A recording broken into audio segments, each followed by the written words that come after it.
हर हर महादेव। शिव पुराण में रुद्र संहिता के तृतीय पार्वती खंड में आज हम पढ़ेंगे रुद्र की नेत्राग्नि से काम का भस्म होना, रति का विलाप, देवताओं की प्रार्थना से शिव का काम को द्वापर में प्रद्युम्न रूप से नूतन शरीर की प्राप्ति के लिए वर देना और रति का शंबर नगर में जाना। हर हर महादेव। ब्रह्मा जी कहते हैं, मुने, काम अपने साथी वसंत आदि को लेकर वहां पहुंचा। उसने भगवान शिव पर अपने बाण चलाए। तब शंकर जी के मन में पार्वती के प्रति आकर्षण होने लगा और उनका धैर्य छूटने लगा। अपने धैर्य का हास होता देख महायोगी महेश्वर अत्यंत विस्मित हो मन ही मन इस प्रकार चिंतन करने लगे।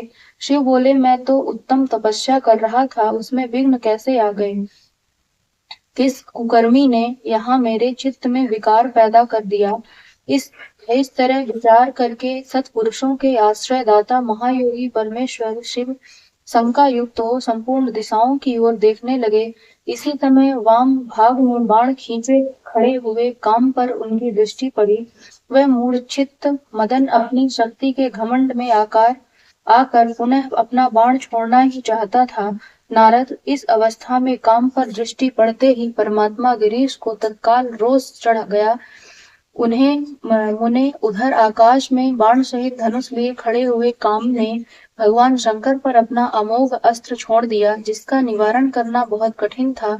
परंतु परमात्मा शिव पर वह अमोघ अस्त्र भी मोघ व्यर्थ हो गया। कुपित हुए परमेश्वर के पास जाते ही शांत हो गया। भगवान शिव पर अपने अस्त्र के व्यर्थ हो जाने पर मनमथ काम को बड़ा भय हुआ। भगवान मृत्युंजय को सामने देखकर वह कांप उठा और इंद्र आदि समस्त देवताओं का स्मरण करने लगा। मुनि श्रेष्ठ अपना प्रयास निष्फल हो जाने पर काम भय से व्याकुल हो उठा था। मुनीश्वर कामदेव के स्मरण करने पर वे इंद्र आदि सब देवता वहां आ पहुंचे और शंभु को प्रणाम करके उनकी स्तुति करने लगे। देवता आदि स्तुति कर ही रहे थे कि कुपित हुए भगवान हर के ललाट के मांसल विभाग में स्थित तृतीय नेत्र से बड़ी भारी आग तत्काल प्रकट होकर निकली। उसकी ज्वालाएं ऊपर की ओर उठ रही थी। वह आग धू धू करके जलने लगी। उसकी प्रभा प्रलय अग्नि के समान जान पड़ती थी। वह आग तुरंत ही आकाश में उछली और पृथ्वी पर गिर पड़ी। फिर अपने चारों ओर चक्कर काटती हुई धराशायिनी हो गई। साधो, भगवान क्षमा कीजिए, क्षमा कीजिए। यह बात जब तक देवताओं के मुख से निकले तब तक ही उस आग ने कामदेव को जलाकर भस्म कर दिया। उस वीर कामदेव के मारे जाने पर देवताओं को बड़ा दुख हुआ। वे व्याकुल हो, हाय ये क्या हुआ, ऐसा कहकर जोर जोर से चीख कर करते हुए रोने बिलखने लगे। उस समय विकृत चित्त हुई पार्वती का सारा शरीर सफेद पड़ गया। काटो तो पुन नहीं, वे सखियों को साथ ले अपने भवन को चली गईं। कामदेव के जल जाने पर रति वहां एक क्षण तक अचेत पड़ी रही। पति की मृत्यु के दुख से वह इस तरह पड़ी थी मानो मर गई हो। थोड़ी देर में जब होश हुआ तब अत्यंत व्याकुल हो रति उस समय तरह तरह की बातें कहकर विलाप करने लगी। रति बोली, हाय मैं क्या करूं, कहाँ जाऊं? देवताओं ने यह क्या किया, मेरे उदंड स्वामी को बुलाकर नष्ट करा दिया। हाय हाय नाथ, स्मर स्वामिन प्राण प्रिय। हाँ मुझे सुख देने वाले प्रियतम, हाँ प्राणनाथ, यह क्या हो गया? ब्रह्मा जी कहते हैं, नारद, इस प्रकार रोती बिलखती और अनेक प्रकार की बातें कहती हुई रति हाथ पैर पटकते हुए अपने सिर के बालों से नोचने लगी। उस समय उसका विलाप सुनकर वहां रहने वाले समस्त वनवासी जीव तथा वृक्ष आदि अस्थावर प्राणी भी बहुत दुखी हुए। इसी बीच में इंद्र आदि संपूर्ण देवता महादेव जी का स्मरण करते हुए रति को आश्वासन दे इस प्रकार बोले। देवताओं ने कहा, तुम काम के शरीर को थोड़ा सा भस्म लेकर उसे यत्न पूर्वक रखो और भय छोड़ो। हम सबके स्वामी महादेव जी कामदेव को पुनः जीवित कर देंगे और तुम फिर अपने प्रियतम को प्राप्त कर लोगी। कोई किसी को ना तो सुख देने वाला है और ना कोई दुख ही देने वाला है। सब लोग अपनी अपनी करनी का फल भोगते हैं। तुम देवताओं को दोष देकर व्यर्थ ही शोक करती हो। इस प्रकार रति को आश्वासन दे सब देवता भगवान शिव के पास आए और उन्हें भक्ति भाव से प्रसन्न करके यूं बोले। देवताओं ने कहा, भगवान शरणागत वत्सल महेश्वर, आप कृपा करके हमारे इस शुभ वचन को सुनिए। शंकर, आप कामदेव की करतूत पर भली भांति प्रसन्नता पूर्वक विचार कीजिए। महेश्वर, काम ने जो यह कार्य किया है इसमें इसका कोई स्वार्थ नहीं था। दुष्ट तारकासुर से पीड़ित हुए हम सब देवताओं ने मिलकर उससे यह काम कराया था।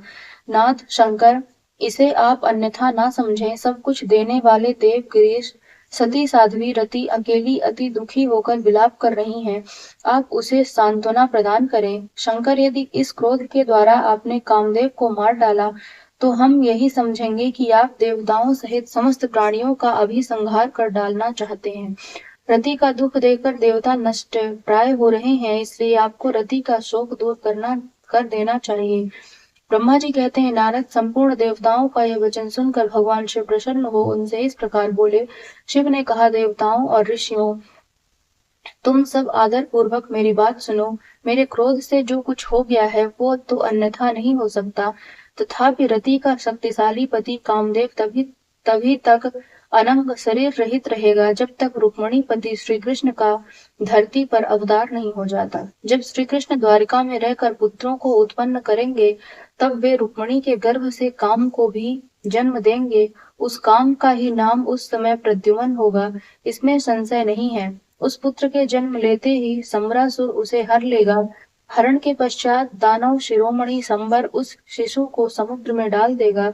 फिर वह मूढ़ उसे मरा हुआ समझकर अपने नगर को लौट जाएगा। कृत्य, उस समय तक तुम्हें सम्रासुर के नगर में सुख पूर्वक निवास करना चाहिए। वहीं तुम्हें अपने पति प्रद्युम्न की प्राप्ति होगी। वहां तुमसे मिलकर काम युद्ध में सम्रासुर का वध करेगा और सुखी होगा। देवताओं, प्रद्युम्न नामधारी काम अपनी कामिनी रति को तथा सम्रासुर के हन को लेकर उसके साथ पुनः नगर में जाएगा। मेरा यह कथन सर्वथा सत्य होगा। ब्रह्मा जी कहते हैं, नारद, भगवान शिव की यह बात सुनकर देवताओं के चित्त में कुछ उल्लास हुआ और वे उन्हें प्रणाम करके दोनों हाथ जोड़ विनीत भाव से बोले। देवताओं ने कहा, देव महादेव करुणा सागर प्रभु, आप कामदेव को शीघ्र जीवन दान दें तथा रति के प्राणों की रक्षा करें। देवताओं की यह बात सुनकर सबके स्वामी करुणा सागर परमेश्वर शिव पुनः प्रसन्न होकर बोले, देवताओं, मैं बहुत प्रसन्न हूँ। मैं काम को सबके हृदय में जीवित कर दूंगा। वह सदा मेरा गण होकर विहार करेगा। अब अपने स्थान को जाओ, मैं तुम्हारे दुख का सर्वथा नाश करूंगा। ऐसा कहकर रुद्रदेव उस समय स्तुति करने वाले देवताओं के देखते देखते अंतर ध्यान हो गए। देवताओं का विस्मय दूर हो गया और वे सब के सब प्रसन्न हो गए। मुने तदनंतर रुद्र की बात पर भरोसा करके स्थिर रहने वाले देवता रति को उनका कथन सुनाकर आश्वासन दे अपने अपने स्थान को चले गए। मुनीश्वर, काम पत्नी रति शिव के बताए हुए संबर नगर को चली गई तथा रुद्र देव ने जो समय बताया था उसकी प्रतीक्षा करने लगी। ब्रह्मा जी का शिव की क्रोधाग्नि को गढ़वान नल की संज्ञा दे समुद्र में स्थापित करके संसार के भय को दूर करना, शिव के विरह से पार्वती का शोक तथा नारद जी के द्वारा उन्हें तपस्या के लिए उपदेश पूर्वक पंचाक्षर मंत्र की प्राप्ति। ब्रह्मा जी कहते हैं, नारद, जब भगवान रुद्र के तीसरे नेत्र से प्रकट हुई अग्नि ने कामदेव को शीघ्र जलाकर भस्म कर दिया, तब वह बिना किसी प्रयोजन के ही प्रज्वलित हो सब ओर फैलने लगी। इससे चराचर प्राणियों सहित तीनों लोकों में महान हाहाकार मच गया। तात संपूर्ण देवता और ऋषि तुरंत मेरी शरण में आए। उन सबने अत्यंत व्याकुल होकर मस्तक झुका दोनों हाथ जोड़ मुझे प्रणाम किया और मेरी स्तुति करके वह दुख निवेदन किया। वह सुनकर मैं भगवान शिव का स्मरण करके उसके हेतु का भली भांति विचार कर तीनों लोकों की रक्षा के लिए विनीत भाव से वहां पहुंचा। वह अग्नि ज्वाला मालाओं से अत्यंत उद्दीप्त हो जगत को जला देने के लिए उद्यत थी, परंतु भगवान शिव की कृपा से प्राप्त हुए उत्तम तेज के द्वारा मैंने उसे तत्काल स्तंभित कर दिया। मुने, त्रिलोकी को दग्ध करने की इच्छा रखने वाली उस क्रोधमय अग्नि को मैंने एक ऐसे घोड़े के रूप में परिणत कर दिया जिसके मुख से स्वयं ज्वाला प्रकट हो रही थी। भगवान शिव की इच्छा से उस वाडव शरीर घोड़े वाली अग्नि को लेकर मैं लोक हित के लिए समुद्र तट पर गया। मुने, मुझे आया देख समुद्र एक दिव्य पुरुष का रूप धारण करके हाथ जोड़े हुए मेरे पास आया। मुझे संपूर्ण लोकों के पितामह की भली भांति विधिवत स्तुति वंदना करके सिंधु ने मुझसे प्रसन्नता पूर्वक कहा, सागर बोला, सर्वेश्वर ब्रह्मा, आप यहाँ किस लिए पधारे हैं? मुझे अपना सेवक समझ इस बात को प्रीति पूर्वक कहिए। सागर की बात सुनकर भगवान शंकर का स्मरण करके लोकहित का ध्यान रखते हुए मैंने उससे प्रसन्नता पूर्वक कहा, तात समुद्र, तुम बड़े बुद्धिमान और संपूर्ण लोकों के हितकारी हो। मैं शिव की इच्छा से प्रेरित हो हार्दिक प्रीति पूर्वक तुमसे कह रहा हूँ, यह भगवान महेश्वर का क्रोध है, जो महान शक्तिशाली अश्व के रूप में यहाँ उपस्थित है। यह कामदेव को दग्ध करके तुरंत ही संपूर्ण जगत को भस्म करने के लिए उद्यत हो गया था। यह देख पीड़ित हुए देवताओं की प्रार्थना से मैं संकरेच्छावश वहां गया और इस अग्नि को स्तंभित किया। फिर इससे घोड़े का रूप धारण किया और इसने घोड़े का रूप धारण किया और इसे लेकर मैं यहाँ आया। जलाधर, मैं जगत पर दया करके तुम्हें यह आदेश दे रहा हूँ, इस महेश्वर के क्रोध को, जो वाडव का रूप धारण करके मुख से ज्वाला प्रकट करता हुआ खड़ा है, तुम प्रलय काल पर्यंत धारण किए रहो। सरितपते, जब मैं यहाँ आकर वास करूंगा, तब तुम भगवान शंकर के इस अद्भुत क्रोध को छोड़ देना। तुम्हारा जल ही प्रतिदिन इसका भोजन होगा। तुम यत्न पूर्वक इसे ऊपर ही धारण किए रहना, जिससे यह तुम्हारी अनंत जल राशि के भीतर ना चला जाए। ब्रह्मा जी कहते हैं, नारद, मेरे ऐसा कहने पर समुद्र ने रुद्र की क्रोधाग्नि रूप बाडव बाडवा नाल को धारण करना स्वीकार कर लिया, जो दूसरे के लिए असंभव था। तदनंतर वह वडवाग्नि समुद्र में प्रविष्ट हुई और ज्वाला मालाओं से प्रदीप्त हो सागर की जलराशि का दहन करने लगी। मुने, इससे संतुष्ट चित्त होकर मैं अपने लोक को चला आया और वहां वह दिव्य रूपधारी समुद्र मुझे प्रणाम करके अदृश्य हो गया। महामुने, रुद्र की उस क्रोधाग्नि के भय से छूटकर संपूर्ण जगत स्वस्थता का अनुभव करने लगा और देवताओं तथा मुनि सुखी हो गए। नारद जी बोले, दयानिधि मदन दहन के पश्चात गिरिराज नंदिनी पार्वती देवी ने क्या किया? वे अपनी दोनों सखियों के साथ कहाँ गईं? यह सब मुझे बताइए। ब्रह्मा जी ने कहा, भगवान शंकर के नेत्र से उत्पन्न हुई आग ने जब कामदेव को दग्ध किया, तब वहां महान अद्भुत शब्द प्रकट हुआ, जिससे सारा आकाश गूंज उठा। उस महान शब्द के साथ ही कामदेव को दग्ध हुआ देख भयभीत और व्याकुल हुई पार्वती दोनों सखियों के साथ अपने घर चली गई। उस शब्द से परिवार सहित हिमवान भी बड़े विस्मय में पड़ गए और वहां गई हुई अपनी पुत्री का स्मरण करके उन्हें बड़ा क्लेश हुआ। इतने में ही पार्वती दूर से आती हुई दिखाई दी। वे शंभू के विरह से रो रही थी। अपनी पुत्री को अत्यंत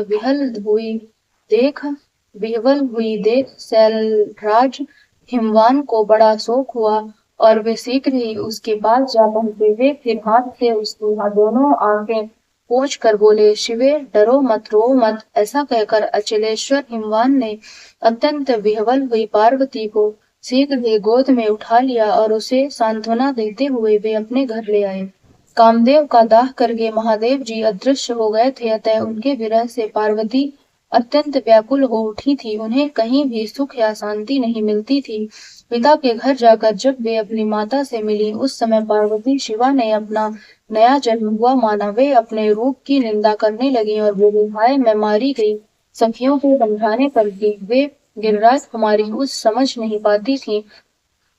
वे सोते जागते, खाते पीते, नहाते धोते, चलते फिरते और सखियों के बीच में खड़े होकर होते समय भी कभी किंचित मात्र भी सुख का अनुभव नहीं करती थी। मेरे स्वरूप को तथा जन्म कर्म को भी धिक्कार है, ऐसा कहती हुई वे सदा महादेव जी की प्रत्येक चेष्टा का चिंतन करती थी। इस प्रकार पार्वती भगवान शिव के विरह से मन ही मन अत्यंत क्लेश का अनुभव करती और किंचित मात्र भी सुख नहीं पाती थी। वे सदा शिव शिव का जप किया करती थी। शरीर से पिता के घर में रहकर भी वे चित्त से पिनाक पाड़ी भगवान शंकर के पास पहुंची रहती थी। तात शिवा शोकमग्न हो बारंबार मूर्छित हो जाती थी। शैलराज हिमवान, उनकी पत्नी मेनका तथा उनके मैनाक आदि सभी पुत्र, जो बड़े उदार चेता थे, उन्हें सदा सांत्वना देते रहते थे, तथापि वे भगवान शंकर को भूल न सकी। बुद्धिमान देवर्षि तदनंतर एक दिन इंद्र की प्रेरणा से इच्छा अनुसार घूमते हुए तुम हिमालय पर्वत पर आए। उस समय महात्मा हिमवान ने तुम्हारा स्वागत सत्कार किया। और कुशल मंगल पूछा। फिर तुम उनके दिए हुए उत्तम आसन पर बैठे। तदनंतर शैलराज ने अपनी कन्या के चरित्र का आरंभ से ही वर्णन किया, किस तरह उसने महादेव जी की सेवा आरंभ की और किस तरह उनके द्वारा कामदेव का दहन हुआ, यह सब कुछ बताया। मुने, यह सब सुनकर तुमने गिरिराज से कहा, शैलेश्वर भगवान शिव का भजन करो। फिर उनसे विदा लेकर तुम उठे और मन ही मन शिव का स्मरण करके सलराज को छोड़ शीघ्र ही एकांत में काली के पास आ गए। मुने, तुम लोकोपकारी ज्ञानी तथा शिव के प्रिय भक्त हो, समस्त ज्ञानवानों के शिरोमणि हो, अतः काली के पास आ उसे संबोधित करके उसी के हित में स्थित हो उससे सादर यह सत्य वचन बोले। नारद जी ने तुमने कहा, काली के तुम मेरी बात सुनो, मैं दयावश सच्ची बात कह रहा हूँ। मेरा वचन तुम्हारे लिए सर्वथा हितकर, निर्दोष तथा उत्तम काम्य वस्तुओं को देने वाला होगा। तुमने यहाँ महादेव जी की सेवा अवश्य की थी, परंतु वह बिना तपस्या से गर्भयुक्त होकर ही थी। तीनों पर अनुग्रह करने वाले शिव ने तुम्हारे उसी गर्व को नष्ट किया है। शिवे, तुम्हारे स्वामी महेश्वर विरक्त और महायोगी हैं। उन्होंने केवल कामदेव को जलाकर तुम्हें सकुशल छोड़ दिया है। उसमें यही कारण है कि वे भगवान भक्त वत्सल हैं। अतः तुम उत्तम तपस्या में संलग्न हो, चिरकाल तक महेश्वर की आराधना करो। तपस्या से तुम्हारा संस्कार हो जाने पर रुद्रदेव तुम्हें अपनी सहधर्मिणी बनाएंगे और तुम भी कभी उन कल्याणकारी शंभु का परित्याग नहीं करोगी। देवी, तुम हठ पूर्वक शिव को अपनाने का यत्न करो। शिव के सिवा दूसरे किसी को अपना पति स्वीकार न करना। ब्रह्मा जी कहते हैं, मुने, तुम्हारी यह बात सुनकर गिरिराज कुमारी काली कुछ उल्लसित हो तुमसे हाथ जोड़ प्रसन्नता पूर्वक बोली। शिवा ने कहा, प्रभु, आप सर्वज्ञ तथा जगत का उपकार करने वाले हैं। मुने, मुझे रुद्र देव की आराधना के लिए कोई मंत्र दीजिए। ब्रह्मा जी कहते हैं, नारद, पार्वती का यह वचन सुनकर तुमने पंचाक्षर शिव मंत्र नमः शिवाय का उन्हें विधि पूर्वक उपदेश किया। साथ ही उस मंत्र राज में श्रद्धा उत्पन्न करने के लिए तुमने उसका सबसे अधिक प्रभाव बताया। नारद, तुम बोले, देवी, इस मंत्र का परम अद्भुत प्रभाव सुनो। इसके श्रवण मात्र से भगवान शंकर प्रसन्न हो जाते हैं। यह मंत्र सब मंत्रों का राजा और मनोवांछित फल को देने वाला है। भगवान शंकर को बहुत ही प्रिय है तथा साधक को भोग और मोक्ष देने में समर्थ है। सौभाग्यशालिनी, इस मंत्र का विधि पूर्वक जप करने से तुम्हारे द्वारा आराधित हुए भगवान शिव अवश्य और शीघ्र तुम्हारी आंखों के सामने प्रकट हो जाएंगे। शिवे, शौच संतोषादि नियमों में तत्पर रहकर भगवान शिव के स्वरूप का चिंतन करती हुई तुम पंचाक्षर मंत्र का जप करो। इससे आराध्य देव शिव शीघ्र ही संतुष्ट होंगे। साध्वी, इस तरह तपस्या करो। तपस्या से महेश्वर वश में हो सकते हैं। तपस्या से ही सबको मनोवांछित फल की प्राप्ति होती है, अन्यथा नहीं। ब्रह्मा जी कहते हैं, नारद, तुम भगवान शिव के प्रिय भक्त और इच्छानुसार विचरने वाले हो। तुमने काली से उपर्युक्त बात कर देवताओं के हित में तत्पर होकर लोक को प्रस्थान किया। तुम्हारी बात सुनकर उस समय पार्वती बहुत प्रसन्न हुई। उन्हें परम उत्तम पंचाक्षर मंत्र प्राप्त हो गया था।